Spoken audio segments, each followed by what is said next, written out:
I'm just wondering, what should we expect to see from you for this season of the show?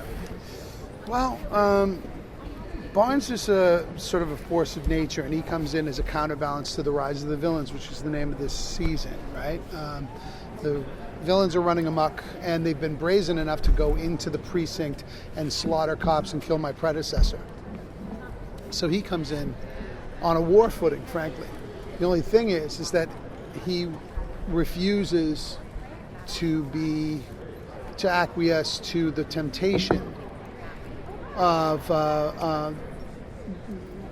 that slippery slope of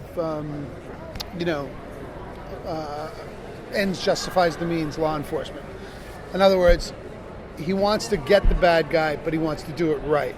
Otherwise, we're as bad as they are. And he sees this kid, Gordon, as almost like a son and the hope and future of law enforcement in Gotham. But he sees him going down the wrong road. And what you'll learn about him as time goes on is that there's a reason why he feels so adamantly about this, because he has a bit of darkness in his past, and the law is sort of his touchstone. It's his church. It's his way of combating anything that might harm him.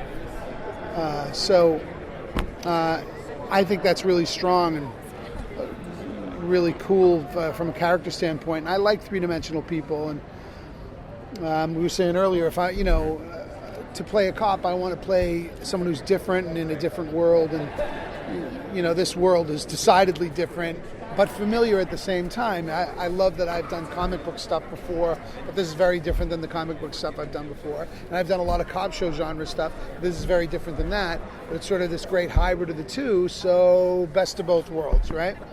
Thank you. So the villains have really taken over this season. So you kind of talk about the transition from last season to this season and how it's really just one match across the board. Yeah, absolutely. Last season the show was a bit more. It was never quite a procedural, but there were many more standalone episodes. We made the decision to go fully serialized this year to make one big, basically giant arc, and we kind of will break Big into two halves. reason I took the gig, by the way. Yeah. Which is it's a lot more fun for us as writers. It's a lot more fun for them as actors when they're really charting everything through. And part of that was when we're not going to be following the procedural so much, we started giving more and more time to the villains. Because for different reasons. One is that the Rogues Gallery in Batman is the best in the world. It's incredible. And we live in an elevated world in Gotham. And if we can have all of our normal characters are very grounded emotionally, and we want to have them as real people and three-dimensional, but the villains can then bring a different level of, not unreality, but like surreality or extra reality to that world. Heightened. Yeah, heightened reality. That's the word I was looking for. Yeah. It was also like you have these kind of nuclear weapons in your arsenal, and like, well, why aren't you using them? So it's sure. Like, for both of you, is like Barnes going to be kind of like the mentor that kind of helps Gordon grow into the commissioner, eventually? Well, I don't know if we go that far because, because, look, in all honesty, one of the other reasons why I decided to do this year is to see where it goes. Mm-hmm. And, not to be a complete tease, but we don't know where it's going to go and in what direction it's going to go. Because it could go we never...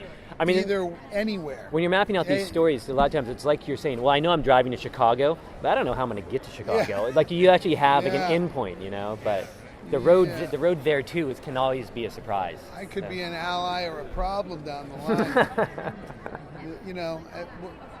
I don't know. And I'm not saying that because I know something I don't know. I know right now the function I'm serving is as mentor and as agitator,